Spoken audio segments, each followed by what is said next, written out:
Are you looking to grow revenues, increase profitability, or obtain financing? If so, you came to the right place. Running a business is all about leadership. How do you become a better leader? Learn from the successful entrepreneurs and business owners how to lead your organization more effectively. That's why we created Leadership Live at 8:05, Talking Small Business, to help you succeed with your host, Andrew Frazier, Business Growth Pro and CFO and founder of the Small Business Pro University. Every Tuesday evening at 8 p.m. Eastern, we're joined by experienced entrepreneurs and business owners who share their secrets to success via live stream. Also, every Friday morning, we release a new podcast episode. Either way, you will learn about developing your business leadership skills from our roster of highly performing guest experts. Leadership Live is one of the many valuable resources provided through the Small Business Pro University, empowering business owners to learn, profit, and grow. Find out more at sbprou.com.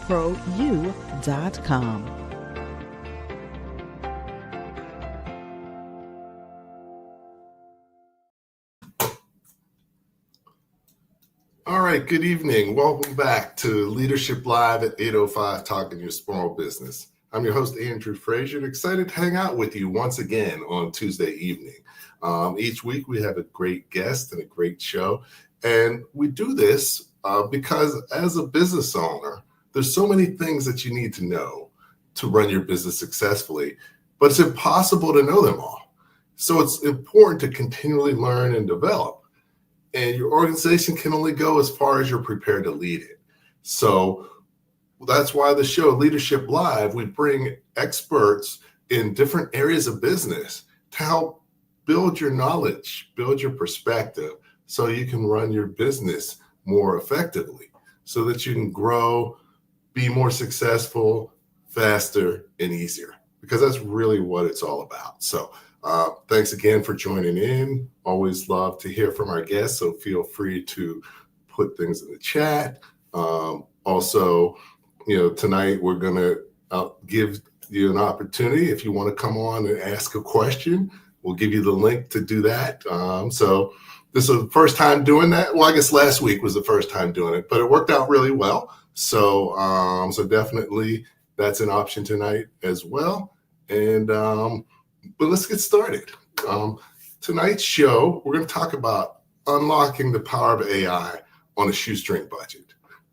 As you know, as a small business owner, definitely there's never enough money. Everybody has cash flow issues. So it's important to manage your money effectively, but AI really can do so many powerful things for your business that it doesn't have to be super expensive. So that's what we're going to talk about tonight. What are some things that you can use AI for without it costing an arm and a leg? Because that's going to be the opportunity to really build your business in a way like you could never do it before. So look forward to having our guest, Collin Graves, and he has a lot of experience and expertise in that area. So really look forward to having a great conversation with him tonight. So let me invite him on. Hey, Collin, how you doing tonight? Hey, good afternoon, good evening, I guess, Andrew. 8:05, right? I'm all the way on the other coast, so it's only 5:05 here, but I'll live vicariously through your audience and pretend it's 8 o'clock. Okay, cool. So first, thanks for taking time out of your busy schedule to join us tonight. Yes, sir. Glad to be here. Excellent. And, before we get started, it'd be great if you could share a little bit about your background experience, a little bit about your journey and how you got to where you are now. Yeah, I took a very strange journey. And I won't take the full hour to talk about it, but born and raised in Minneapolis, Minnesota, was not a super techie kid growing up, right? Some people just have it. I did not. I was concerned about playing my guitar and skateboarding and playing baseball. Got recruited by a few schools to play ball as an undersized second baseman. So I would have ended up sitting on a bench somewhere had I gone D1. And the year I was set to go, there were huge floods at the campus. I was going to go to the University of Iowa and play baseball, and huge floods. I was going to spend my entire freshman year in like a Holiday Inn, right? Which is exactly where you want to put an angsty 18-year-old kid who already kind of doesn't care about going to school. So I got the bright idea of enlisting in the military instead. I was always going to join the military, but I was planning to go the ROTC route and become an officer. But I decided to follow my dad's path instead. My dad he's a superhero, smartest person I know. And he was enlisted in the Army and did Airborne Rangers back in the day. I decided to join the Air Force and started out. Really, I was basically a wrench turner on the B-1s, which I think is the coolest aircraft in the world. That equated to a deployment almost immediately because the B-1 is the most active aircraft since 9/11. We've had 2 in the air 24 hours a day since September 11th, way back when. So really cut my teeth there in terms of building things and maintaining things, and what an aircraft to have to learn that on. It's the most active aircraft in the military. It's also one of the least mission capable aircraft in the military, meaning it's broken all the time. And I happen to be a hydraulics technician, and lo and behold, the hydraulics stuff, that's what breaks on the B-1s. If you ever get, for your listeners out there, if you ever get an inkling, I would search Ellsworth Air Force Base on Google Maps and zoom in on the flight line, and you can see aircraft-shaped hydraulic stains around where they park each of those aircraft because they just leak all the time. It's pretty funny, but spent a couple years there, a deployment there, and then got orders to Ramstein, Germany, where I started as a hydraulics troop. I cross-trained into a flying crew chief. And then later on in my enlistment, I actually was selected to serve with NATO Special Operations. So I got to fly around with the baddest people on the planet for a living and learn from them. It actually taught me a lot about life, about my mindset and mentality with business ownership, taught me grit, taught me leadership. So really, really thankful for that opportunity. And it didn't hurt to be, 20 years old and being able to fly around 280, 300 days a year to different countries and support NATO troops. And so that was, the best experience of my life. I separated in 2013, and I had started my first company actually while I was still in. We built what's sort of think of like the equivalent of Dropbox for construction companies well before software as a service was a thing, right?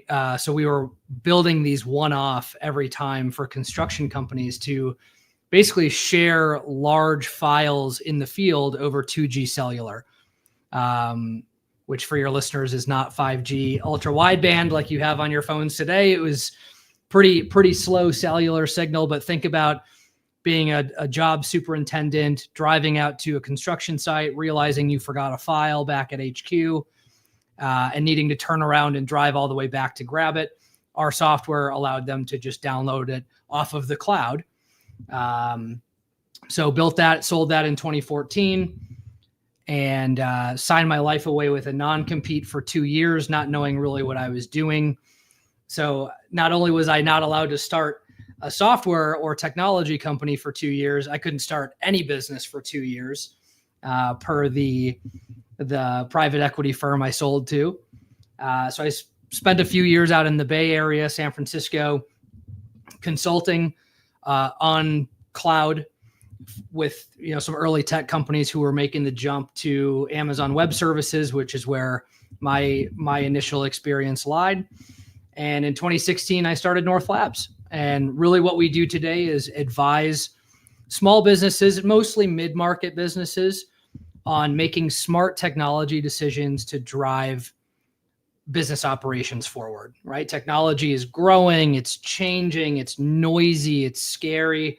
And so we really partner with our executive teams to help them make the right decisions, what to invest in and what to build. But I think more importantly, where not to spend their money and where not to build. Because you and I, everyone listening to this knows the hype that comes with some technologies and the overemphasis or the over indexing that comes with certain technologies is really noisy. And if you're as a small business owner, it's super confusing. It makes you anxious. It might keep you up at night. And so really my job after doing this for 18 years is to sit down at the table with business owners and business leaders and say, look, this is worth your time. This is not. And for the stuff that is worth your time, here's how you should go about investing in it. So you're measuring business progress and a return on your investment all along the way. So that's really, that's my story. That's 18 years. That's 30 some, almost 40 years in a nutshell for you. Excellent. So once again, thanks for your service. I was in the Navy and I was the helo control officer. So helos were down like all the time. Actually, all the time. Yeah. When I was a kid, I was like, I want to get a helicopter when I grow up. Not after seeing that, because those are like really dangerous. Yeah. So, I flew around on a few with the Army, and there's a couple of flights. I think we were in Eastern Europe, former Soviet bloc, baby, and I thought this is the last ride of my life because there's no way this thing's making it to where we're going. So little prayer in silence, and of course we made it every time. And those maintainers are incredible people keeping those things flying too. So thank you for your service. Yeah, I'm sure we'll refrain from any jokes of Navy versus Air Force. We'll save it for the football games this year and see who comes out on top. I'm assuming the Navy will take it yet again, but thank you for your service as well. Okay, no problem. Thanks. So, we got a great topic tonight. I think everybody's excited to learn more. I'm excited to learn more because there's so much to learn in this space, and AI gives you a chance as a small business owner to really compete with any size business if you do it right. So I always like to start from the beginning. So what is AI? So let's start with that. So if you're going to say what AI is before we dig into it, just make sure we're all on the same page. Sure.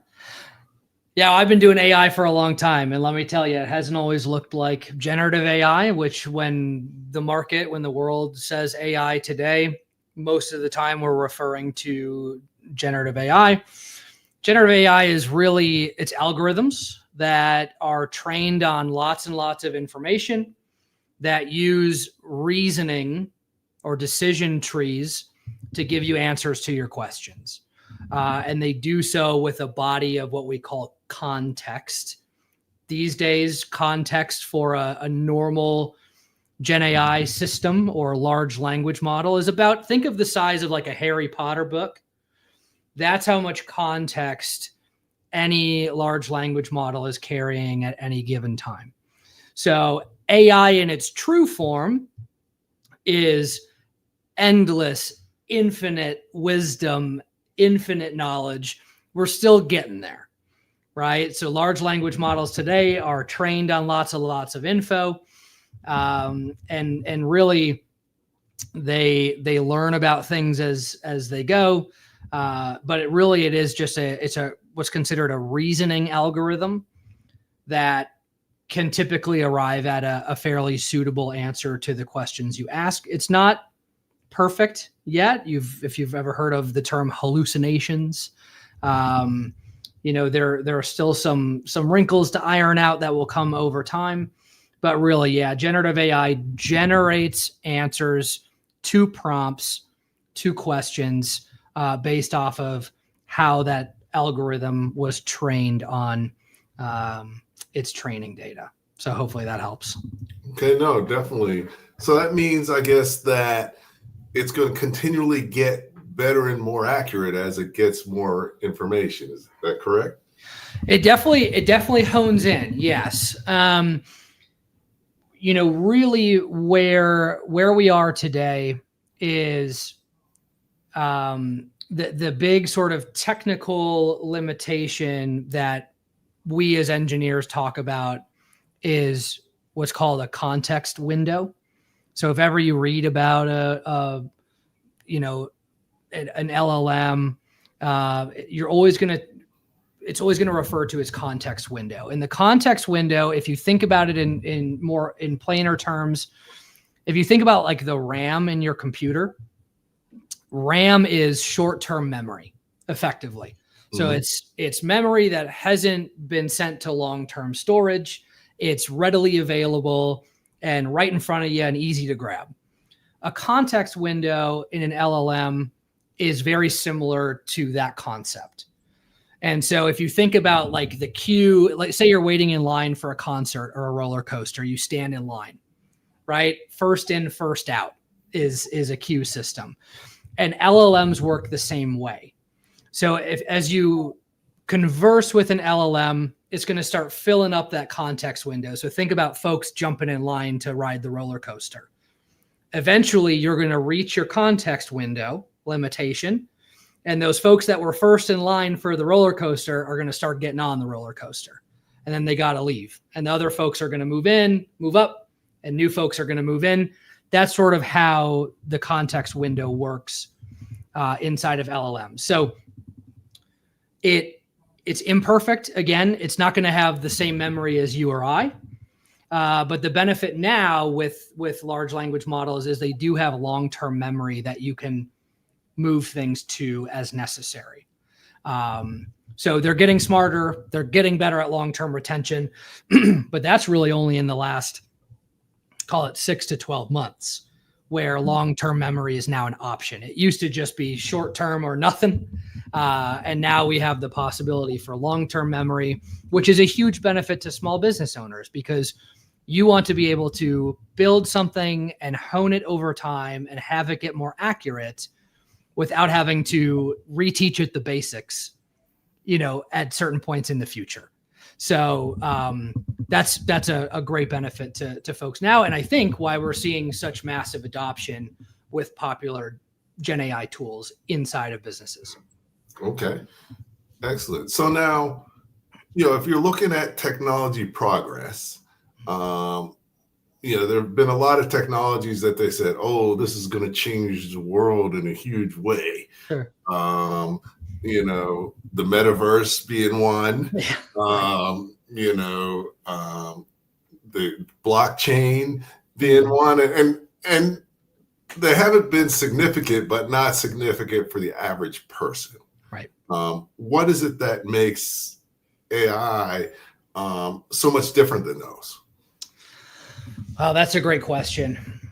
Number one, I think it's accessibility. Right? We all have the power to log on to OpenAI and create a ChatGPT account. When I think about other fundamental technologies in the past, I was around at the very beginning of cloud computing. That was sort of my thing back in 07, 08. I was one of the first 10 fully certified AWS folks in the world. I think 8 of them were Amazon employees. So it was like me and one other person who didn't work for Amazon who got fully certified. And there was a ton of hype around that, as you'll recall. Yeah. But there was also a huge barrier to entry because existing businesses needed to figure out how to get their systems into the cloud or how to hire talent who knew how to migrate that technology or build new technology. So there were limitations there in terms of access to knowledge and expertise and resources. To me, I wasn't around, I was very small at the beginning of the internet. I viewed generative AI more like the advent of the internet. And I talk with a lot of business leaders about this who were around for that time and who were running businesses at that time. And there was a little hesitation at first and lots of control at first. And then all of a sudden it was like, bang, everyone's using the internet. If you're not using it, you're crazy. And we're seeing generative AI play out in a very similar curve to the internet. So what I mean by that is 18 months ago, I was still very much on the bandwagon of like, we'll get to it.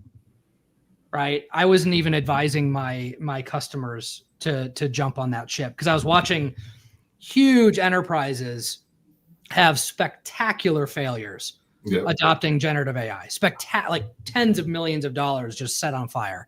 And I was like, you know what, let's wait. But then when ChatGPT rolled out and it was $20 a month and you could just turn it on and start playing around with it, that's when I started making those recommendations. Like, you know what? It's low cost, it's low risk. Let's not share any, personally identifiable information or customer health records or anything like that. But let's start poking the bear a little bit and seeing what it can do. And now we're in this world where, customers have been doing that for a while. And now they're coming to us and saying, hey, we need to standardize this across our business. We need to have AI just sort of live within the walls of our business, not necessarily in ChatGPT, but like it needs to live alongside the rest of our software and our data in our business. And that's what we're helping customers a lot with today is building like enterprise AI. Probably a little further than most small business owners want to go. I wouldn't necessarily recommend that today. But yeah, I think it was just a low barrier to entry that's come about and how much people are talking about this. Like I haven't been around for the release of a technology where every executive ever was talking about that technology. The cloud, some executives are just like, yeah, I'm not interested. Right. But it's hard to deny that I'm sitting on a podcast for small business owners and like everyone knows what I'm talking about. That this is new for me. I've been selling the bleeding edge of technology for my entire career and having to educate people on just what this thing is in general. But it's rare to sit down and everyone listening to this is like, yeah, I've used ChatGPT. Of course I have. Right? That's a new phenomenon. Yeah. Well, not everybody still. So well, true. So now, we've actually got a question here. What's the first tool everybody should try in terms of AI? Where do we start? If we know nothing, what should we do? Honestly, I would just sign up for a free account with OpenAI and ChatGPT. There are other competitors out there. There's a group called Anthropic that makes an LLM called Claude that's very good. There are a lot of smaller scale ones out there. But if you're just looking to dip your toe in and see if this thing's real or not, go sign up for a free account with ChatGPT. Start asking it questions. And my first advice to you, anytime you use an AI tool, you can select which model, right? That trained algorithm under the hood is using to answer your questions. Most people just leave that alone. And if you leave it alone, it defaults to short, very fast responses. My encouragement to your listeners would be if you sign up for ChatGPT, right at the top of your window, it's going to say ChatGPT 5. That's the latest release of ChatGPT. Had some issues when it first rolled out. They fixed them. But you can select auto, fast, or thinking. Fast is, I just want an answer quickly. Auto is, you decide for me. 95% of the time, it will default to fast. Thinking is really where the power comes in. It's using more juice under the hood. It's taking its time to formulate an answer. It's a lot better at giving you a why behind your answers. So most people I speak with just sort of keep it where it is and ask away. I would encourage you for anything business related, switch it to ChatGPT 5 thinking. It'll take about a minute to answer you, which is a heck of a lot faster than an intern or an analyst. But it's going to give you a lot more comprehensive answers that I believe are a lot more useful, because it's just going to give you more to chew on. So that would be the first thing that I do. Super simple, free account. Free accounts, you'll run into some limits. If you run into limits, then decide, if it's worth the $20 a month.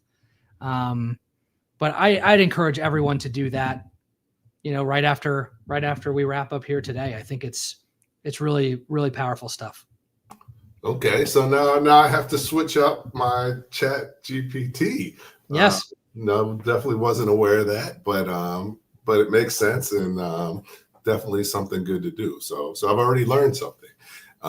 So that definitely helpful. So now, one of the things that I've found and has made it easier for me to implement AI within my business is there's AI in a lot of things I already use. Mm-hmm. And it's interesting because the other technologies really weren't able to do that. So what are your thoughts on that, and what types of things should we use AI for as a small business owner? Really good question. I mean, there's absolutely no harm in using the AI workflows attached to the software you use. For example, if you're a QuickBooks user, they've got their new AI agent that you can ask questions to, and that might save you a little bit of time, right? Hey, what was my net operating income on average over the last 3 months? If I ask that agent, I'm going to get an answer faster than me pulling up a custom filtered report and crunching the numbers myself and that sort of thing. So I would view those purely as workflow efficiency tools within the software itself. Now, the distinction to remember is that any AI agent on the software you're using does not carry context around your business for the most part, and certainly not context around your business that's outside of that software, right? So if I start talking with QuickBooks' agent around North Labs' sales strategy, it's not going to be able to help me out very much. So I want to keep my questions relevant to the tool I'm actually in. And that's a pro and a con, right? It's going to speed up workflows for the specific software you're using, but it's not going to have that deeper understanding of how your business operates in general, right? It doesn't know where finance lives in your business. Do you have a controller and it's embedded in your company? Do you outsource your finance? It's not really going to know that stuff. So I would keep it very high level for those tools. And we're going to keep seeing that. I mean, the tech market is all ablaze right now around, we have to have an AI agent. We have to have an AI agent. And I think that's most valuable for small business owners who don't have the capital or the budget to build out more intensive enterprise AI applications. But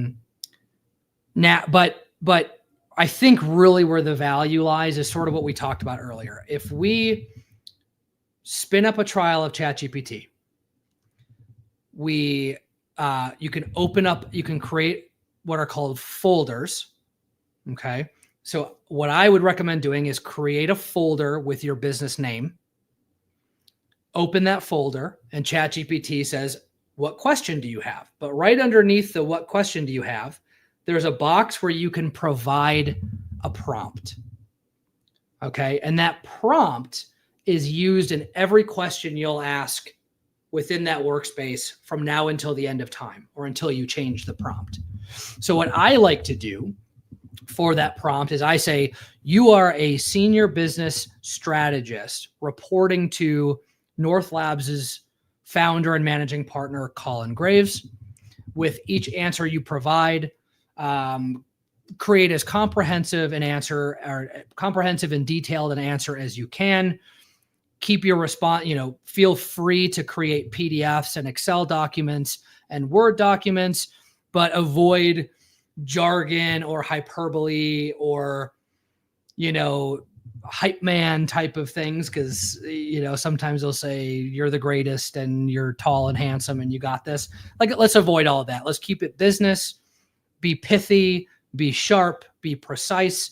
And that basically creates almost an avatar for the ChatGPT engine. So when it goes and grabs the information and starts putting a response together, it's going to do it on the basis of what you've prompted it to do, right? So if in that prompt you say, I only ever want pie charts for any answer that you give me, theoretically, it's only ever going to give you pie charts. Now, I don't know if it's quite going to listen to you perfectly like that, but you get my point.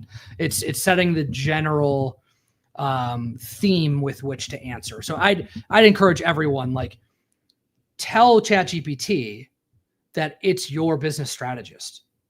Your job is to help me identify inaccuracies, challenge my assumptions, tell me where I'm right, yes, but more importantly, telling me where I'm wrong or where my assumptions contradict previous questions, that sort of thing. It helps create a bit more integrity within the system and create some guardrails, right? So it's not all of a sudden spinning off into no man's land. It allows things to kind of keep on track. And that's something that most early users of ChatGPT don't do at all. And those are simple little things you can do to really help tighten things up a little bit. Okay. Actually, that's another thing I don't do. So that's another learning point. And I use AI a fair amount. So definitely great insight as far as, sort of how to utilize it more effective and get the most out of it. So I was thinking about kind of, what do I use AI for the most? And what benefit, as a small business owner, how has it helped me the most? And I think, definitely in writing. Yep. I think that I create a lot of my own content, but it allows me to take my content and expand upon it and communicate it in an even better way, quickly and easily. And then the other thing that's been amazing is the marketing research, because most small business owners don't really have a budget or a team to do a lot of marketing research. So that's an area where we usually skip over. But ChatGPT and other AI allows you to do, powerful things with that. Are there other things that, that are powerful that we should be doing with AI that we may not know to do? Yeah, I think I use it a lot for emails as well, right? And my encouragement to everyone is make sure it sounds like you. Don't do what a lot of people do and just generate it, copy it, paste it into an email and send it. Like, use it as an accelerant to get your points across. You can say, hey, and I do this a lot. Hey, I just got this email from a customer, right? Say someone who wants me to be an advisor to them. How should I answer? What are 5 questions I could ask them and their team ahead of my call with them tomorrow to get them thinking about, my process for discovery and things like that? I used that earlier today. So that's wonderful. Now, 2 things to note. There are 2 telltale signs for all your listeners that an email or a bit of correspondence came from ChatGPT and not you. And it's going to be, people are going to start noticing this as more and more people use it. And you're going to be seen as inauthentic. The first is emojis. None of us in a business context are including emojis in our professional emails. Very few of us. Maybe all are. I'm certainly not. The second is, how when we do hyphens when we're writing an email, will do dash dash, and you can see two separate little dashes, right? That's how you know it came from a human. With ChatGPT, with Claude, with all these other LLMs, they will utilize what's called the M hyphen, which is that long, much longer hyphen. It's the equivalent of two small dashes into one dash. It's called the M hyphen, EM, M hyphen. No good, because people are very quickly picking up on, hey, it's not all that easy to create an M hyphen inside of Outlook or Gmail. So it must not have come from Collin, the person. It must have come from Collin's GPT. And that's going to, it's going to start affecting the intimacy or the relationship behind things, which I worry about a lot, right? Technology it's always a double-edged sword. Not just Gen AI, any technology is a double-edged sword. It should improve business efficiencies, but it shouldn't take away from the human element, because all of us who run businesses are in the people business, right? We meet prospects and we educate them and make them feel good about us so they trust us and view us as an authority, and get to a point where they want to part with some budget or discretionary dollars for the work we do. And we should never forget about that, right? So those two things, emojis, M hyphens, if you see them, back them out. I use ... I'll use a period. I'll use anything else other than an M hyphen. What else do I use it for? I use it a lot for financial reports, not to replace my CFO or our controller or our accounting team. But if I have random ad hoc questions around how our financials are trending, where we're seeing weird drop-offs or whatever, ChatGPT can read through spreadsheets. It can read through entire Excel workbooks, right? So, QuickBooks is good about saying, here's your month-over-month change or your year-over-year change if you set up custom filters. But if I've got the last 5 months of finances and I know something weird is happening with our P&L at the end of those months, 5 months, I'll drop it in there and say, what do you think? What changed? And it might go, oh yeah, your travel accounts exploded because your sales guys are off buying lobster and steak dinners for prospects, or they're golfing too much or something like that. So I'll use that as quick checkpoints there. Another one I just consulted one of my clients on. They're in the construction business. They build low income housing, and whenever they get a request for a bid from the government or from a private client or whatever, they do what's called a page turn. Think of it like a table read if you're an actor, right? Going through the next episode we're going to film. And all of them, it's a team of 6 people, really, really senior leaders, skipped over a page collectively. And they missed what would have amounted to an $850,000 loss on their bid. Something they missed the entire electrical scoping section, right? And with the government, as some of y'all know, there's no takesies backsies. So if your bid gets accepted, tough beans. And if you want to bail out of that job, that's fine, but you just might not ever get any bid requests again in the future. So you have to decide, are we going to operate this and take a haircut, or are we going to bail out and potentially not get these opportunities again? ChatGPT is an awesome tool for that. You drop the bid in, you say, move it to thinking. I tend to always move things to thinking.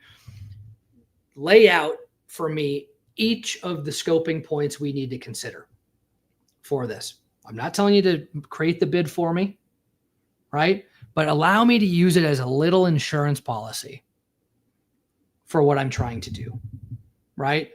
So if I can avoid ever again having an almost $850,000 that's awesome, right? So any of you, whether you work in finance, whether you're a social media agency, whether you're in real estate, what have you, you can always upload sort of a template. I call it a golden child, right? Hey, here's what all my responses, here's what all my documents should look like. And then in the future, you can drop in your latest one and say, tell me where there's any mismatches. Tell me if I forgot a subheading, right? We do that for proposals all the time. Our proposals are only 3-4 pages, but I'll drop it into ChatGPT and say, look, what I forget. And most of the time it says you didn't forget anything. Sometimes it says, hey, you forgot the warranty period for any technology you build. You forgot it. Go ahead and add that in, right? So simple stuff like that, little insurance safeguards that help protect us as small businesses, because we can't afford to make mistakes, right? So let's use all the tools we can to avoid doing so. No, that's definitely great insights, because one bad contract puts you out of business real quick. Been there. I've scraped my face against the tarmac many a times, and thankfully now that we're older and more mature, we do it less. We've got more people to make sure we do it less, but having that added safeguard of an automated system that didn't go out partying the night before, wasn't arguing with their neighbor before they came into work, just that extra little safeguard is very valuable. Yeah, definitely. And I hadn't used that AI for that, but it makes sense, because, the first rule of, filling out RFP is you got to read it, then you got to read it again, and then you got to read it again, because that can be so dense. That's and there's so much in there. And like you said, if you make a mistake, you can't just take it back. Exactly. So no, that's great insight. So, we've been digging into the show, and actually I forgot to, let people know we do the show through Small Business Pro University. And I usually have a short video to let people know what Small Business Pro University is, but usually I do that towards the beginning. But I'm going to take a minute now to do that, and then we'll be back. I'm going to put a link in the chat. So any of you who would like to come on and ask a question live, short question and relevant question, of course, you're welcome to take the link, and we'll try and fit you in. So cool. So what we'll do is, here's a little bit about what Small Business Pro University is about, and what we really try and do for entrepreneurs and business owners. Many small businesses experience low or no revenue growth, and the owners are not making enough money. I founded Small Business Pro University to help you break that cycle by empowering you with greater knowledge and enhanced skills to lead your organization more effectively. Over the past 15 years, I've collaborated with organizations like the Small Business Development Center, Rising Tide Capital, Empower the Village, NJMEP, Rutgers University, and SCORE to work one-on-one with over 1,000 business owners and teach tens of thousands of people about business. My experience includes serving as a naval officer, managing businesses, graduating from MIT, earning an MBA from NYU, and achieving the CFA designation, which has prepared me to accomplish my mission of helping 1 million and 8 business owners to sell more, maximize profit, and finance growth by 2028. My vision is to create the ultimate business ecosystem for entrepreneurs. Small Business Pro University empowers entrepreneurs like you to run their businesses more professionally and create sustainable enterprises. We employ my proven proprietary Masterpreneur Playbook framework to guide your journey along the Masterpreneur path and facilitate your Masterpreneur evolution to work on your business and scale faster and easier. Small Business Pro University provides access to valuable resources, partnerships, and relationships that will help you to sell more, maximize profit, and finance growth. Our Masterpreneur initiatives include the Small Business Pro Network, 100+ expert-led multimedia courses, intensive training workshops, Spanish language training, Leadership Live at 8:05 live stream and podcast, in-person Power Breakfast events, and advisory coaching, consulting, and training services.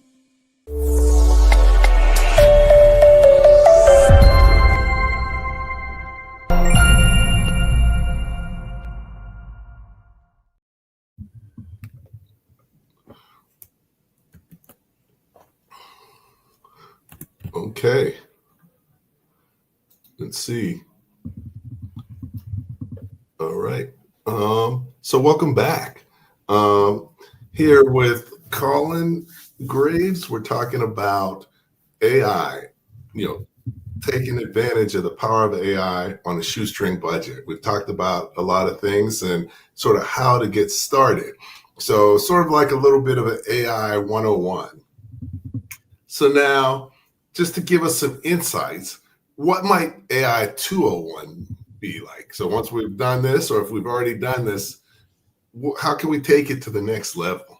Ooh, that's a good question. It's something that I help organizations with a lot. There are two routes you can go, and some of you will have the resources and capabilities internally to build it on your own. Some of you may need to go out to market and find somebody who can help you. If you do that, just please make sure they're not an AI consultant who's only been around for 6 minutes, because this industry is crazy right now. People are watching a couple of YouTube videos and saying they're an AI expert, and that's difficult to do. When you talk about enterprise adoption and ensuring the integrity of your business, it's you just want to make sure that you're with someone who has been doing this a while. Not saying me by any means, but just find someone with some turns of the wheel. Two routes you can go.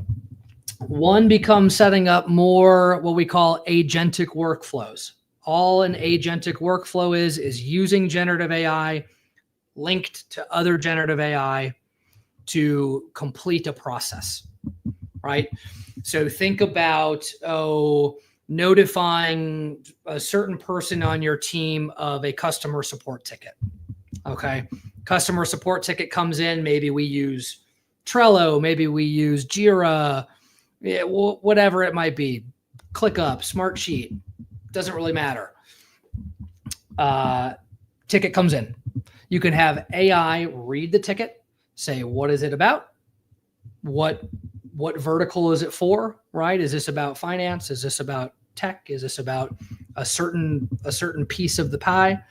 And you can train those systems to say, okay, based off of that, it should route to Collin on our team. It should route to Andrew on our team, right? As opposed to what we've seen a lot in the past, ticket comes in and just everyone gets notified, or it blows up some Slack channel or Teams channel and people are going, I got to sift through all this stuff. Who's it for?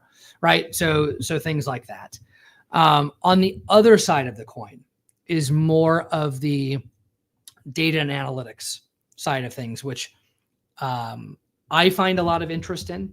Some of our customers find interest in. And the idea here is, how do we use AI to better understand our data within our organization? Now, every business has data. Some footprints are smaller than others, right?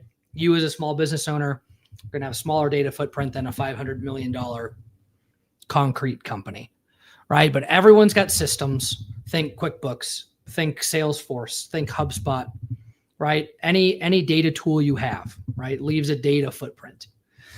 The challenge becomes, how do we unify that data together and then set AI on top to almost create a data analyst for our business or a data scientist for our business? So if you ever want to go that route, I typically don't recommend that route until you're,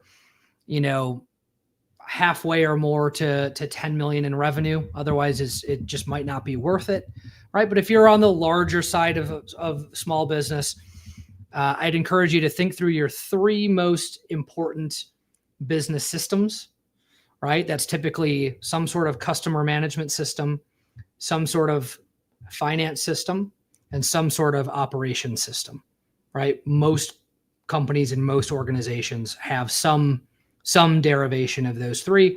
Sometimes 2 of them are combined, right? You'll want to find a way to ingest that data into one unified place and then model that data to get it speaking the same language. And then you can set AI on top. And now you've got a data analyst at your hip who works 24 hours a day, who can answer any question you have of your data. So again, that's a little bit more sophisticated. Most small businesses are not going to be in that position, and I wouldn't recommend it until you get more to the 6, 7, 8 million in revenue. If you're below that, I would spend your time focusing on really developing great relationships with your customers, honing in your message, and then using ChatGPT on sort of the other side of the coin that we talked about Okay. earlier. Excellent. So yeah, no, definitely. But it's good to look to the next level because we're focused on growth. And, now we had a question here. I think JD put it up. But it looks like, just in general, something similar to what he's asking is, how do we use AI to make money as a small business? It could do a whole bunch of things, but what sort of things would we use it to help us make more money? Use it to make more money. Well, I think about making money in two ways. Mm-hmm. I think about making money in growing revenues, and I think about making money as improving operational efficiencies, Mm-hmm. right? Two sides of the same coin. In terms of making money, can you use it for sales development outreach? Sure, you can. Email providers are going to get increasingly stringent on that. So you're going to want to be careful there, right? Sending out a bunch of cold emails that were written by ChatGPT. I think there are better ways to go about it, right? Sign up for a service like Instantly, find your list, develop some campaigns and some sequences, press send, right? That's a good way to do it. But operational efficiency, for sure. I think everything we talked about today, how can I answer questions I have of my business that historically might have taken me days or weeks, and now answer them in minutes or hours? That represents lower overhead cost, right? Which for business owners is a representation of making more money, because if more of the pie is left over at the end of the day, you've made more money, even without growing your revenues. So those are two ways to think about that. Somebody else asked, Nick asked, when mapping data maturity, what signs should an entrepreneur look for to know they're moving in the right direction? I really like that question because data maturity is a term I use a lot. And what I would say is, if you're developing systems that you feel confident in over time, that help you do your job more easily, that's moving in the right direction. Now, when you think about leveraging Gen AI to ask questions of your data, whether you're unifying that data into a warehouse or you're just dropping files into ChatGPT, please make sure that the source, the files you're dropping in, are as accurate as possible. Because a lot of us, if you're like me, you've got some spreadsheets and they've got a few errors in them, and where the errors are and you just ignore them, right? Generative AI cannot ignore them. And the last thing you want is to use, right? You've heard the term garbage in, garbage out. Generative AI takes that saying and adds an exponent to it or pours gasoline on it, right? If the data you're putting in is bad, there's no possible way for the system to know that the data is bad, because it's not a human. It doesn't really have wisdom. It has inference, but it doesn't have wisdom. And so big, encouragement to everyone. If you drop something in to ask questions, whether it's financial data, it's marketing data, it's the insurance policies we talked about earlier of here's how I structure my statements of work or my proposals, right? Make sure it's golden. That's why I use that term, golden child, golden template. Make sure it's perfect. Take the time to sharpen your axe a little longer than usual before you just start swinging it. Because generative AI isn't going to tell you when your data is bad, right? It's only going to tell you an output on the basis of the data you give it. So I talk to a lot of people who have gotten caught in those traps before. Excellent. So, one thing that I love that you mentioned was, it's an area where people are just coming into because it's a fad and they look at it as being able to make quick money. And, not only is AI that, but, there's a lot of things in marketing and just in general, people who advise, many of them may not really be qualified to really do what they say they can do. So, it's important to vet people. So now, what would I do if I was looking to work with someone? What are things I could do to get an indication of whether, they are the type of person that I should be considering working with on AI? That's a great question. Two ways you can go. First of all is to ask them how long they've been doing this, right? Because old greyhounds at the track like me will say 18 years and I have a staff of PhDs in applied calculus, right? So, and I can say, hey, we built this system for the US military. We built this system for this bank, right? So but that doesn't mean that people who are new to the game don't know what they're talking about. But don't be their first dance partner, right? So anyone who's built something meaningful for another business is going to have documented that, hopefully, into a case study, a customer reference, right? And I know that, when businesses graduate into mid-market, so over 10 million in revenue, they start getting a lot more mature at case studies and reference, verification and things like that. When we're small business owners, we're making decisions on the fly. We're doing the best we can, right? We're using our gut. We're using our spidey senses. So word to the wise would be, hey, share with me a case study that you've got. Share a customer reference with me and actually call that reference to make sure it's not their auntie, right? Make sure it's a real person, another business owner. Ask them what went well, what didn't go well, that sort of thing. It takes 15 minutes of your time and it can save you a lot of money and a lot of business risk, right? Which I think is what all of us care about, is when you have a small business, you are white knuckling that business to make sure that it continues to thrive and operate and mature. The last thing you want to do is make a haphazard decision and watch that go away, right? So I would just, make sure that you're, again, measure twice, cut once, same data inputs, same example as before. Just take the time to ensure that integrity. Okay. No, that makes a lot of sense. Definitely.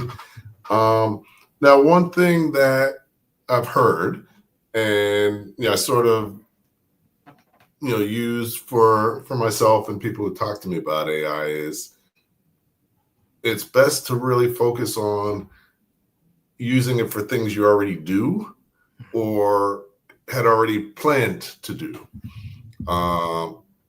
Do you subscribe to that, or what are your thoughts on kind of how to utilize it best? Two distinct thoughts, and you are correct. I use Gen AI to speed up things that I know really, really well, right? Just to save what I call cycle time. That's a term in manufacturing. How long does it take me to go from raw material to finished product? Cycle time, right? So I know I'm good at this. I know I can do it. I know what the output needs to look like. I just need to do it faster. Okay. So there's that angle. The second angle is the total opposite side of the spectrum.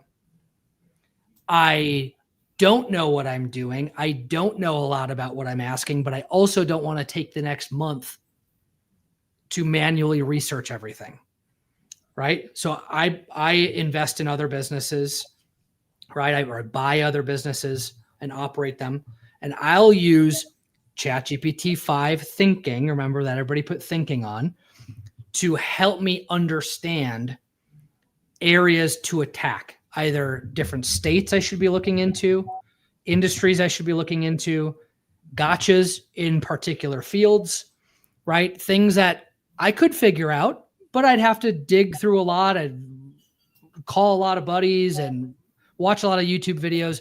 Let me at least get a start in a fraction of the time to even decide if it's a path I want to go down. Hey, I think buying a bunch of swimming pool service cleaning companies could be a great idea.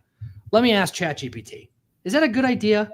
Right? And the answers are going to be different if you live in Minnesota, where I'm from, versus Scottsdale, where I live now. Right? Mhm. So ChatGPT can understand where you live, what you're about. Hey, yeah, here's this addressable market. I think you should do it. Or, hey, I remember from our prompt before, I'm your business strategist. I don't know. Pool cleaning in Minnesota, there's like 4 pools and they're open for like 3 months out of the year and it's still too cold to swim in them. And everybody's at the lake anyway. So that, 2 totally opposite sides of the spectrum, but valuable in their own ways. Okay, excellent. No, well, the only bad thing about this show is it goes too fast. We're already bumping up on the hour. Fortunately, we're not on the networks because they'd have chopped us off already. Right. But we got a few minutes. And before I let you go, I just want to make sure that if you could share 3 key things that people should take away from our discussion tonight. One, we talked about a whole bunch of stuff, and we want people to have something actionable that they can focus on tomorrow. And a lot of people can't even remember more than 3 things. So this just makes it a lot easier and helpful because, what good is us to have this conversation? We kind of know what we're talking about. It's for people who are learning. So I'll give you a minute to sort of think that through, and just going to share one of the capabilities that we added to what we do through the university. And then we'll be back with the top 3 from Collin. You risk cash flow, tax, and profitability issues without timely, accurate financial records. Unfortunately, most business owners are not happy with their current bookkeeping situation. Actually, our bookkeeper kind of left us. He actually got a job. Many struggle with it themselves or have trouble finding the right help at a reasonable price. Even if you have a bookkeeper, there are often inaccuracies that can cost you money due to their lack of accounting knowledge and experience. We had a lot of missing holes in our reporting. Things was a little hard to keep track of. Fortunately, it doesn't have to be that way. That's why I incorporated small business-friendly bookkeeping into our service offerings. Working with Andrew and Small Business Pro University was a very easy process. They really understood our numbers and our data very quickly and what needed to happen. We meet you where you are, whether you want to switch to save money or need us to clean up past issues. Since working with you, we've definitely been able to catch up on a lot of those missing holes and fill those gaps. So from a business standpoint, I'm able to understand my numbers a lot better. Bringing everything current for tax and compliance purposes. Along came Andrew Frazier. In a short period of time, they got us up to date, and now we're fine, and they're handling our bookkeeping. Use the link below to schedule a complimentary discovery session to explore how we can help. www.sbprou.com/discovery. You have everything to gain and nothing to lose by scheduling a complimentary discovery session to explore how we can help at www.sbprou.com/discovery.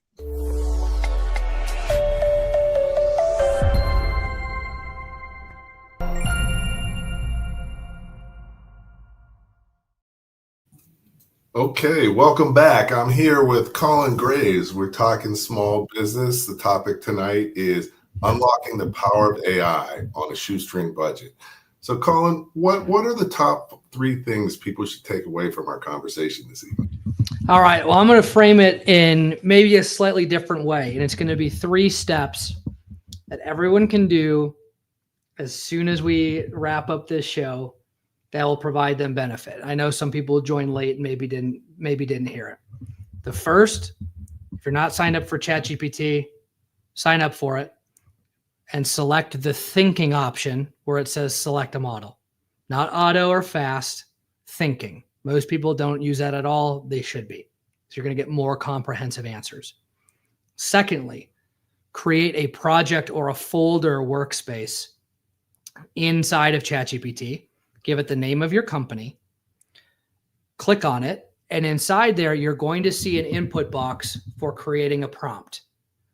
And whatever you want that ChatGPT agent, right, to sort of emulate, put in there. So I always put in, you're a senior business strategist at North Labs for the founder and managing partner, Collin Graves.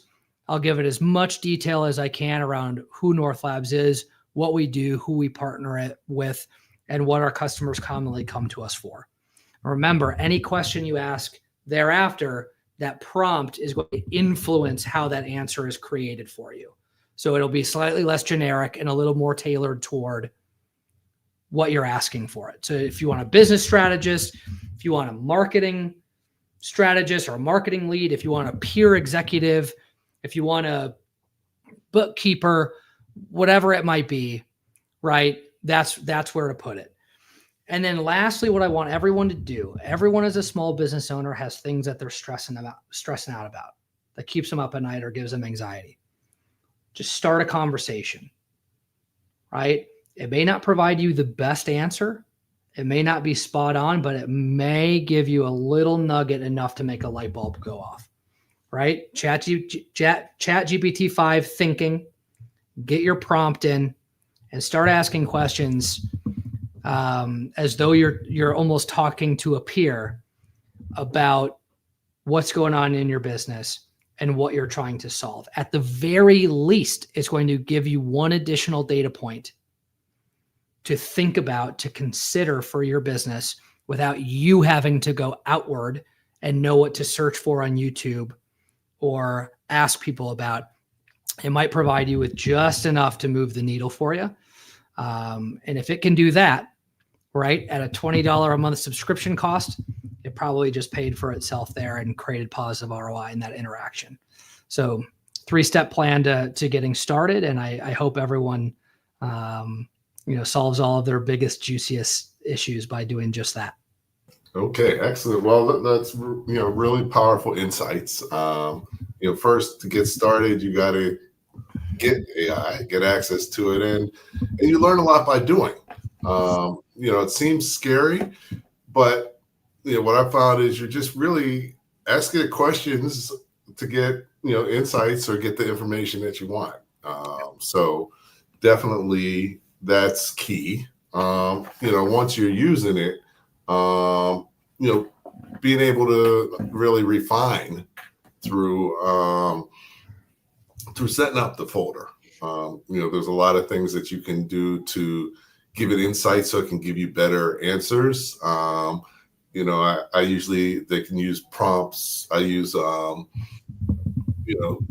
tone, so when I'm speaking, it should be, authoritative, but friendly or whatever, but you can sort of lay out, how do you want it to communicate? And then, finally, get answers to things that you want to know about. If you're thinking about something, ChatGPT can give you some insights that might be powerful. One thing I did recently that was super powerful was, in Google, they have like AI. So when you do a search, it brings up AI. So I was like, I put in Small Business Pro University, and it came up and was talking about all the things I'm doing. I was like, hey, Awesome.